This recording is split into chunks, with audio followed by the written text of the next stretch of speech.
Well, that's all but confirmed at this point. Dena is in fact Venus. Shock Pikachu faces from everybody, right?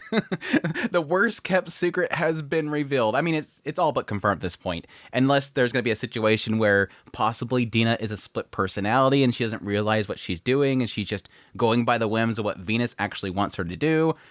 I don't know. It seems to all line up, though. It is good, though, that Luffus seems to be picking up on it. Luffus is seemingly getting rid of that obliviousness. Like, yeah, this seems to be really sus. Dena's doing some really crazy stuff. Her personality, there ain't no way she was a background character. The abilities that she has, no way she has abilities. She shouldn't be around this long. She looks like she's human. Oh, she's half health. It seems like he's picking up on it, but at the same time, he is also kind of going, I'm pushing too hard. I'm thinking too hard on this. I'm going to take a step back, but something's going to come up. I hope that here soon they get around to kind of revealing it, get into it. Let's just dig into it. Let's figure out what's going on. The other interesting thing is, though, with this is that we've answered the if Dena is in fact Venus. The bigger question now that I have is the why. Why is she doing this? Why is she doing it? I got a little bit into this with the last episode, but I think at this point I'm starting to kind of build into, I think Dena/Venus/Alovenus, I think they want Luffus to get angry. I think there's an element where she's trying to manipulate Luffus into taking action. Because what has Luffus sort of established coming here? He got transported to the world. What do you immediately do? I don't care about what you guys are doing. That's fine. Yeah, I know you're fighting this whole thing and you're trying to help here and everything. Summon somebody else. I don't have a problem with you guys. I'm out of here. Because they were all terrified. Holy crap, he summoned the Conqueror. We're all dead. He's like, I don't care. He goes to leave, and what does he do? I love this world. I love the lore. I used to dig and eat into that lore. Now I can experience it firsthand, and I'll worry about getting back home later on. It seemed like Luffus was all about let's just chill. Like, let's explore the world. And then later on, after meeting Dena and thinking about getting together all the different, heavenly stars, that's when it started to kind of build into, oh yeah, this place is really screwed up now. Humankind is not doing good. And it seemed like the possibility of getting involved.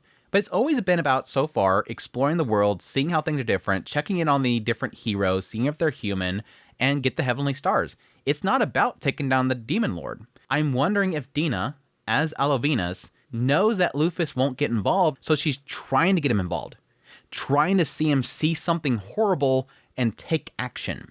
So she's trying to work with them in the idea that she literally brought Luffus here for the sake of triggering something. Trying to get something to happen while she's there. Even Luffus is picking up on it.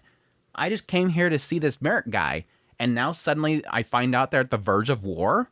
That seems a little suspicious. Yeah, because Venus is trying to get something to happen while Luffus is there, so they take action. So they get upset. So they get angry. It kind of feels like that when Dena is alone after she hears all the information about them starting up this war, and she's like, it's almost like she's monologuing it. Like she's doing a dramatic monologue that this Jupiter guy showed up and he's throwing oil on this whole situation, starting something up. There's conflict coming. So I have something to report to Luffus. Conflict's coming. Smile. She wants it. She wants Luffus to see something happening and take action. And the question is it to spark this urge to go defeat the devil kind, the devil folk, and to take down the demon lord? Or is it just simply just become a conqueror again? I want you to become a conqueror again. Start conquering things. We're going to all these locations. Conquer them. Take over them. Become what you once were. That's what I think she wants in the end. So again, we've answered the if. Now the question is why? Why is Dena/Venus, Alovenus doing this? But anyways, yeah, overall, episode pretty solid. I think the earlier part of it was okay. I think the more interesting segments was, for me personally, was the whole thing with Audis. Because that was a question mark that I had last episode was, what is he going to do? You're literally standing in front of somebody that is so loyal to Luffus, just like they are. Why wouldn't they just immediately say, Luffus is here? Did. He actually did. It was like the whole, welcome him in. And again, it was sort of playing into what I expected is that, yeah, Audis wants this too. Audis really badly wants to destroy all these humans too.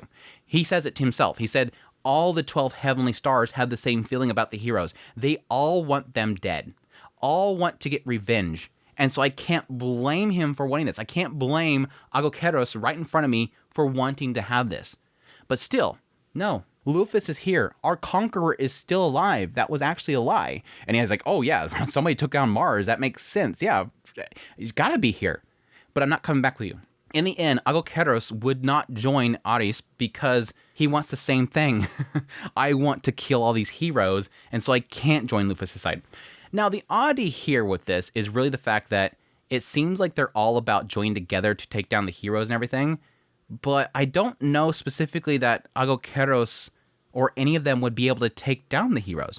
Yes, the heroes have this sort of like curse that they got from the Demon Lord. They imply they're all level 500. Would they be able to take them down? Now, technically, it did seem like there was a chance that Arius was going to be able to take down Megriz, but I kind of wonder. I guess it is sort of the combined power of all of them, but still, like, all the devil folk are 300 or lower. The top of the echelons of the devil folk are all 300. Everybody else is weak as hell. Like, what would Agokeros ever get from them? It still comes down to the idea that you're better off just going back with Luffus and going and following their orders. But again, I like that they're sort of doing that parallel there. Aris believes that Agokeros is just like him. I want that too. And it even gives that sense there, like, if I go back there and I find out these white-winged are all just like they used to be and they're going to still persecute Luffus, I'll level it. Like, even right here, Arius is saying, I will level this place too. I want to, it's basically, I dare you guys. I dare you guys to do something. Like, again, just like with Back at the Grave, Arius is like right on that line, like right on that thin line. You give me a reason, just give me a reason it's going to snap. It's interesting. I think that all that is very, very interesting, and how they're all just like on this verge of just destroying everything. They're in that point of insanity. The only thing that's keeping them in check is Luffus. But yeah, the central plot line of most of this episode is kind of building up to the actual civil war, and the idea that the Heavenly Wings, the White Wings specifically, are all going to Merrick, trying to get them to start something. And this is kind of sad for him, because it does seem like, yes, he created this one area that they're currently in. He created Jallenhorn for the sake of giving the mixed wings a place to go. They were exiled by the White Wings. They came out here. He built the place for them to stay at. And then once one of the 12 Heavenly Wings pushed out the White Wings, they came there too. And he welcomed them in. And now he's regretting it, because they want to take control of this place now. They want to be at the hierarchy. They want to have all the privileges. They want to exile the mixed wings. And it's like, you literally created the place for that, and you're allowing these people to step all over you. It gets into the idea, this Merrick, he is a coward. He himself acknowledges, I am a weak leader. I was never fit to be a leader. They're making him out just like Megrez. Megrez was the same way. These are people that all seem to see something that is much more greater than them, and realizing how like inexperienced and weak they are themselves. Megrez acknowledged that. He was nothing compared to Luffus. Merrick's the same way. I was never as great as Luffus was. Despite the fact that everybody hated her, she became something. Me, I was given everything, and I'm still a failure. And I think that's given him pretty much an inferiority complex. We had a long fight between Jupiter and Libra.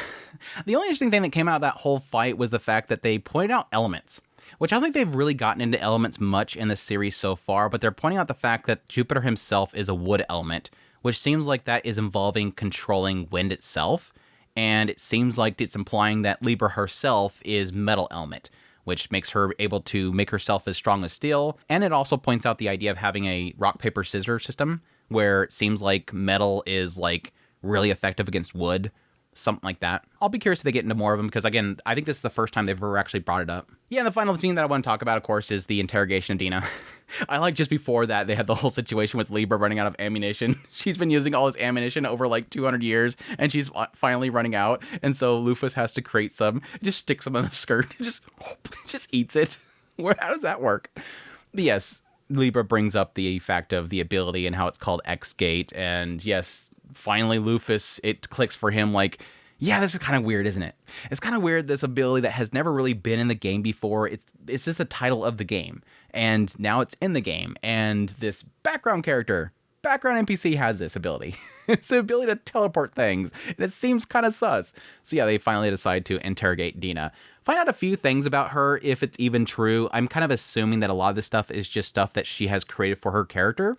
I still kind of question that Luffus has had his memories rewritten. Because yes, Dena has the ability to manipulate memories. And so my assumption for the longest time has been that every single person that confronts Dena, she goes, oh yeah, you remember I'm the background character. That's the manipulation spell happening. And then suddenly it's implanted in their mind there's a character back there. Luffus had it happen to him. Arius had it happen to him. And now Libra can't have it happen to her, so she's not accepting it. She's like, oh, well, it's some data that I lost or something like that. She can't manipulate her memories, and thus it's not working. But anyways, I think that a lot of the stat screening and everything like that is probably stuff that she's implemented in order to get around that. And it could be the fact that Dena as a character, as a person, is a character that, Venus has implanted herself into, thus is able to get around that stat checking. But yeah, it's showing that she's level 300, and yes, she's a half elf, that she's a acolyte priest mage, and yes, apparently she's a half elf. That's why she's been around for 200 years despite looking like a human. It didn't seem like they managed to really get much out of her other than questioning about the whole X gate and how it says teleportation and that it has these, restrictions. And she's just kind of like, yeah, it's X gate, just completely confirming it. But again, like Luffus says, it's not like she was ever hiding the fact that she had the teleportation ability. So it wasn't that she was ever lying about that. I kind of wish that he'd pressed on her a little bit more, but it seems like she kind of accepted it. Yeah, I'm thinking I'm overthinking it. But still, it was something that was kind of, for a brief moment there, when he was talking to Libra, it seemed like he was finally realizing this isn't right. Something is off about this person. This is not adding up. But yeah, after the interrogation, says he's overthinking it, Dena says, oh, hey, Libra, I can do this X-Gate ability on you. Let's try it out. Let's go rearrange things over back at the base, Interesting that Libra brings up the idea of taking 10 minutes. It makes me think that Dena kind of went along with it and is going to plan on distracting her for another 10 minutes or so. But I think it's going to turn into a thing where Dena won't transport Libra back. And then Libra's going to have to, rocket back to the place. But yes, they go, and then suddenly, boom, immediately when he leaves, there's only a 5% chance of him actually attacking. He's not in the town right now. And boom, that 5% chance actually happened. But yes, Jupiter makes his attack, tells him that the Black District is attacking them and that they need to attack back. And it seems like, I'm guessing the whole cloud effect was Agokeros. Maybe Agokeros has the ability to sort of, mind control people a little bit, or at least influence them with his smoke. I'm assuming that's what they're implying there. Not that I think this is much of a challenge. It's yeah, can you get Libra out of the way so I can attack the town? It's not like Luffus can't beat you guys. What are you going to solve without Libra there? I guess the idea was that it allowed him to get in there long enough in order to incite the action. And it didn't matter if he won with Luffus after that or not. Anyways, we'll see where it goes from here. But that was a pretty solid episode. Again, a lot of confirmations around Dena. Really kind of curious if Luffus might follow up more after this. And it could come around the idea that if Dena sort of pushes too much on Libra, Libra might report back to Luffus that Dena seemingly was doing that on purpose, trying to distract her on purpose, all for the sake of the attack. I really am hoping that with this whole thing going down, it will push Dena to be exposed in some way as Venus. Again, I don't think that it's going to turn into Venus being a bad guy for Luffus. I think it's just going to be a thing where Dena is pushing too hard. And once Luffus finds out about what Dena is doing, it's going to be simply, okay, stop trying to encourage me to fight. Knock it off. I'll help you with your situation. I'll help you with, taking down the Demon Lord, but stop manipulating things. Stop trying to encourage fights just to get me to take action. Anyways, that's my thoughts. Hope you guys enjoyed this video. As always, if you did hit the like button above, like this content and want to support channel more, become a member of the channel. Until next time, you'll take care.